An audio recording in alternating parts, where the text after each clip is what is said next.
If anybody explain Nigeria to you and you understand it, it simply means the person who had explained Nigeria to you didn't do a good job. I'll show you two videos. These videos are perfect explanation of how Nigeria runs, of who the people living in Nigeria are. Nigerians are people that celebrate corruption. Nigerians are what we call happy slave in a slave camp. Let us watch these videos together. All right, that's the first video. Welcome back. You can see from that video, we have thousands, going to almost 1,000 people at the same time trying to board an airplane. I mean, this is an Air Peace airplane going from Lagos to the southeast.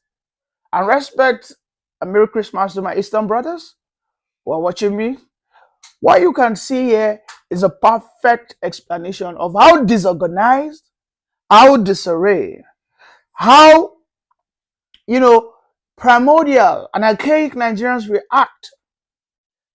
I mean, how is it possible that over 1,000 people just want to board a plane at the same time and everywhere is crowded? Right? Where are the government officials? Where are the what? The control officials, the control personnel.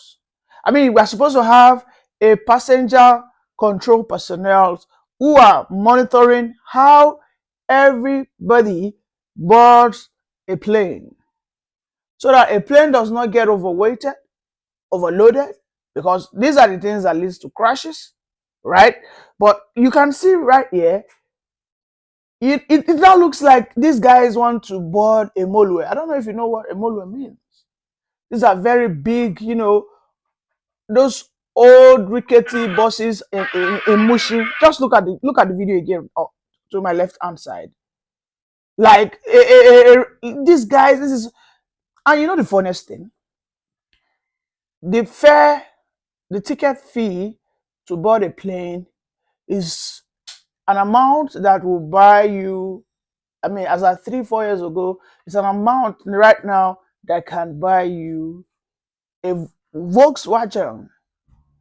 You know those Golf, those olden days Golf that they used to sell for 300,000, 400,000. You can see this plane that these guys are rushing to board right now. Ticket fee from Lagos to Anambra now costs nothing less than 350 to 400,000. To and fro, 3 to 400,000. That is the amount that a Golf 90, as at 7, 8, 9 years ago under the likes of Jonathan. But I can remember then when I was planning to buy my very first car, I used to look for a Golf 90. I used to go to Ikeja, go into Songo side. Maybe I got one for the price of 270, but I didn't have enough. I think that was around, if I'm not mistaken, around 2012 or so. But this is how degenerated Nigeria has gone. Nigeria has nosedived. The economy has been shattered. The Nigerian people have also been inhumane. They just act like animals in animal kingdom. Just look at the video. I'm so ashamed. Like, people will be looking at them and they'll be like, you can imagine what our Ghanaian brothers and our South African brothers will say when they look at this video. Like, oh, look at Nigerian people. And here they claim to be the most educated Africans living in Africa. I mean, how do you pretend that you are the most educated, but everything about you speaks to the wise? The way you talk, the way your governance, everything about you just says that you guys are uneducated, because this is a total shame. A total shame. Nigeria will just be ready to accept anything that the government, the state, the nation throws at them. We should be called anywhere belle face. This is what Nigeria is supposed to be called. Anywhere belle face. Because how on earth will you just have things thrown at you when we are not a dog. The politicians will just do anything, throw it at us, we accept it, we move on, then we say we are living. We say we are praying to God. We are saying that God will come down and help us. People are not dehumanized like this. People shouldn't be dehumanized like this and accept their fate like nothing serious is happening. This is a terrible state of a living condition. You know, if this was a free air flight taking people to Germany, to maybe America, to maybe UK, maybe I could have been a part of them. Maybe I could have been a part of those people, lobbying and scrambling to get into that plane. Because I understand that if I step my foot in that Western world, in a couple of months, my life is going to change drastically. My psychology, my philosophy of life, my way of thinking will change drastically. But this is not so. This is a plane that you paid for. You have paid nothing less than 300,000 to 400,000, your hard-earned money in this Tinubu economy. You paid such amount of money, and yet you are being demonized by an earth, it's just disgusting. And Nigerians will just move on. Now, the second part of the video that I said I'm going to show you. This is another thing that has now been so common in Nigeria. You just have to be a liar. You just have to be a thief. Let us take a look at this other one.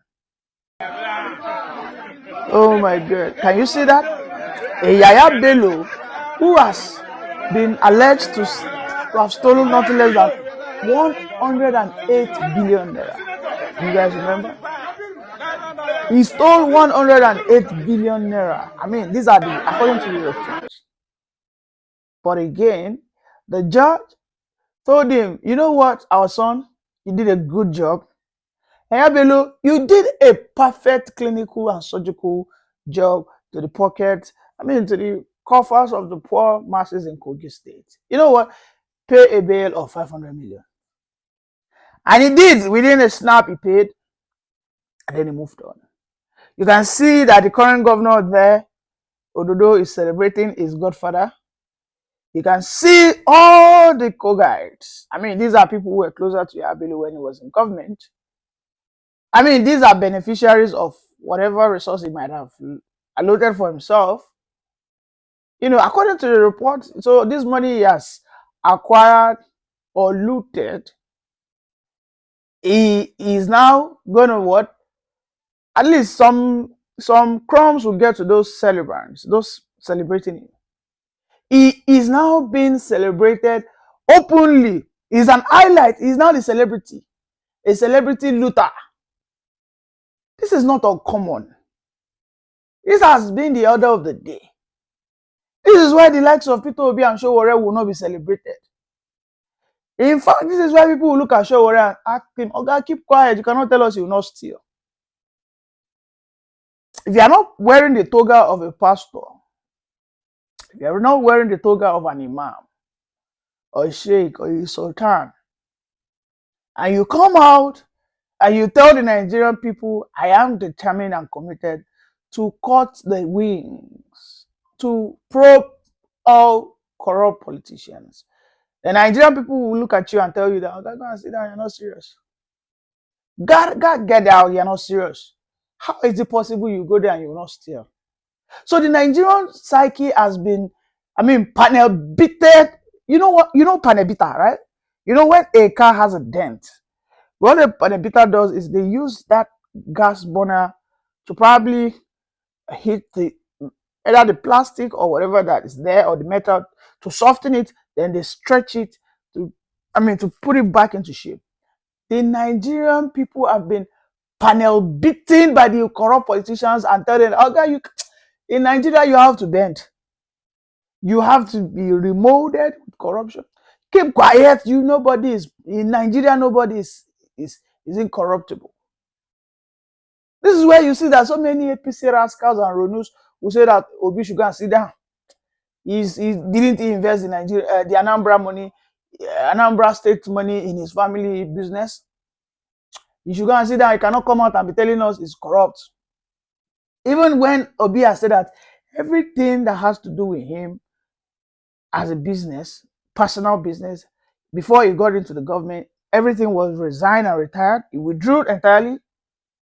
Even when he provided all the empirical evidence, the paper trails, everything, they will tell you no. But these same Nigerians, these same miscreant rascals who want everybody to be as them, Nigerians are the enablers of corruption. Nigerians are the enablers of what? Corruption. Nigerians indeed love corruption. Nigerians will tell you that you cannot work without stealing. Just work. As long as you're working, if you don't move money, it doesn't matter. That's a minor thing. Nigerians will tell you that at least work, show workings. As long as they are showing working, if you do a project of maybe 10 billion and you take 3 billion, and there's no problem. At least you did something. It's okay, it's everywhere. They will generalize their problem. They will generalize their misery. They will just move on. So you can see why I keep saying that the Nigerian economy is like an animal kingdom where the people are readily and happily just want to be enslaved and used by their politicians. I mean, it's a sorry state. If anybody explained Nigeria to you, like I said at the early stage of this program, and you understand, my brother, check the person's brain. That person never explained Nigeria to you properly. Thank you.